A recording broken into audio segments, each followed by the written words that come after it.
A couple months ago, I made a video in my car where I just briefly talked about what the US is getting in return for spending the billions of dollars we've spent in Ukraine. That video took off, and since then, I've seen a lot of the far right discussing shutting down funding or auditing funding to Ukraine. And the reason they're doing this isn't for any kind of practical reason. It's for political points, frankly. They're just trying to score political points against the current administration.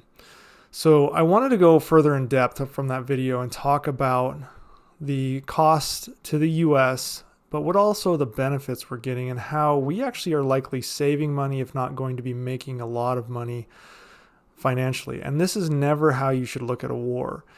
There are actual lives being lost here. And the faster this war can end, the better. But if the detractors such as Marjorie Taylor Greene, Matt Gaetz, etc., are going to talk about the cost of war, let me school them on what the actual cost and what the benefits are. So since the war started, we've given Ukraine $77.3 billion. That's over 2022 and now 2023. The breakdown is about $3.9 billion in humanitarian aid. And mind you, humanitarian aid is already blocked off in general. It doesn't require a new vote for assistance because it's part of USAID, the U.S. Agency for International Development, and other assistant agencies. It's a part of their budget and a part of their funding, so they can do things like refugee support, food, etc. across the world. Well, a lot of that went to Ukraine this year. Additionally, on top of that, we gave them $26.4 billion in financial aid. Some of this was actually in loans that we hope to be paid back. So if you want to get paid back your loans, you might want Ukraine to win. Do you think Russia is going to pay back Ukrainian loans? Because I don't think so. And that's just stuff that I don't think people like Marjorie Taylor Greene think of, or they purposefully ignore. So $26.4 billion is going to financial aid. That's stuff to keep their economy running, to make sure that they can pay their people, to make sure that they can purchase commodities they still need. And then finally, $47 billion is going into military assistance. Now, military assistance is the one that we're going to focus on because that's the biggest portion, but also it's the portion that makes the most sense for supporting with a war. Now, the GDP of the U.S. in 2022 was $5.46 trillion. So going by GDP, if you take the entirety of that cost, we've given them 0.3% of our GDP. This isn't accounting for 2023's GDP. This is just in 2022's GDP numbers, but I'm counting money we've given them in 2023. So far, since February of last year, we've given them that $77 billion. That's only 0.3% of our total GDP. If you were to count 2023's GDP in that, it would be likely half that, 0.15. The 2022 U.S. military budget was $715 billion. In 2023, it's $816 billion. We have given Ukraine $47 billion in military assistance in 2022 and 2023. If we are going to just by 2022, that is 6.5% of the military budget. But now we are dealing with 2 years of military budget. So when combining 2022 and 2023 to form $1.5 trillion in military spending for the U.S., that $47 billion we've given Ukraine seems really small. In fact, it's only 3.1% of our total military budget. Why does this matter? Well, the U.S. plans on contingencies to fight 2 primary near-peer foes and 1 small foe in its general budget calculations. The 2 primary foes are obviously Russia and China, with a small foe being potentially Iran or some other similar, less smaller military. The exact budget isn't allocated like this, and it isn't allocated perfectly, but we are spending more now aimed at China than we were at Russia. So let's just assume that it's 30% of our 2023 military budget would be allocated towards Russia. And I'm telling you, that's not how it generally works. It's more spread out about just equipment and stuff like that. But we do allocate by theaters of war, and the European theater is still one of those. So 30% of that is $245 billion. This year, that is how much we would have spent to ensure that we can defeat Russia in a war. We gave Ukraine $47 billion. $245 billion versus $47 billion. And they're doing it for us. We haven't lost a single American soldier's life to Russia, and they are severely weakened. Russia is going to lose a major European war. Not one single NATO life was lost, and we at most will spend 10% of our military budget, some of which will be paid back to us because these were loans or leased equipment. The ability to erode Russia's conventional force with no threat or no loss to the U.S. Lives is just incredible.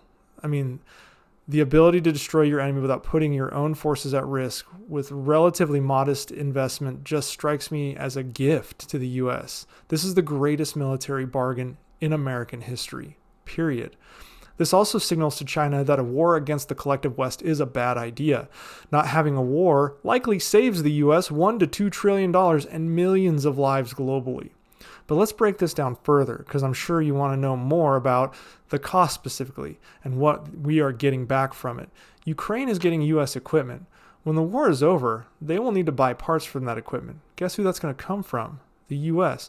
Do you think Russia is going to buy parts for U.S. Abrams, Bradleys, JLTVs, etc. if they win this war?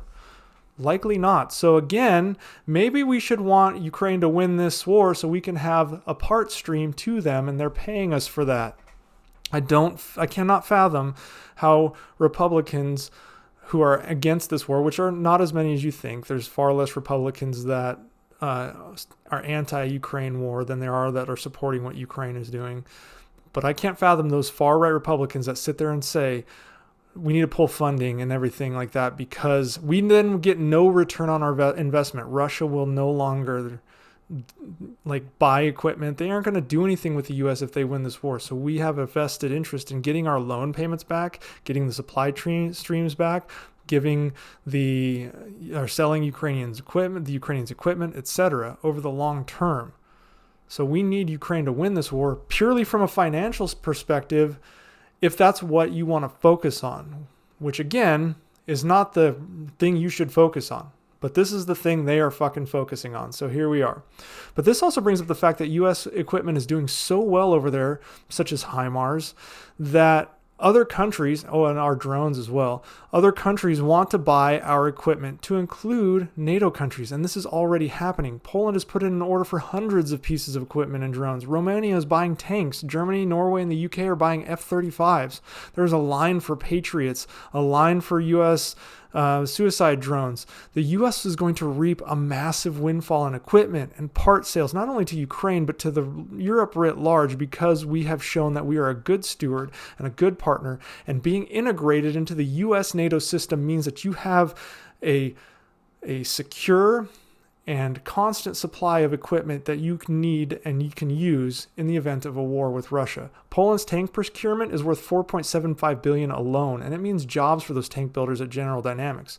But wait, there's more. The Department of Defense manages conventional ammunition that includes items ranging from small arms cartridges to rockets, mortars, artillery, missiles, etc., that all are in stockpiles awaiting demilitarization and disposal.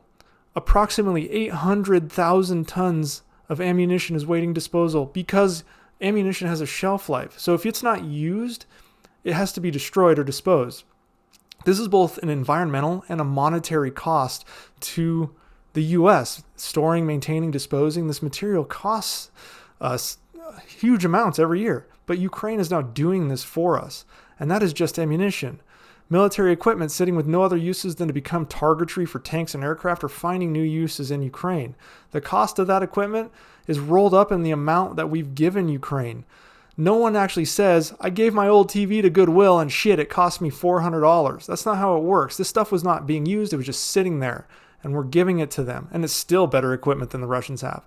Mothballing, storing, and disposing of equipment and ammunition costs billions every year. And we aren't having to do that as much because Ukraine's taking it off our hands. Oh yeah, and we're basically getting free real-time battlefield testing of our newer stuff while using our digital exploitation networks, satellites, cyber, aircraft, human assets to gather a treasure trove of info on our potential enemy, while once again showing ourselves to be the defenders of Western values to the world and not losing any lives, and it's only costing us $76 billion. Hell, the U.S. spends like $2 billion a year on just having empty buildings. So when the government wants to give Ukraine more money, it is an investment for us. We will certainly reap a windfall from it, but we need to continue to fund and protect that investment, because we sure as hell aren't going to reap any benefit from Russia winning this war.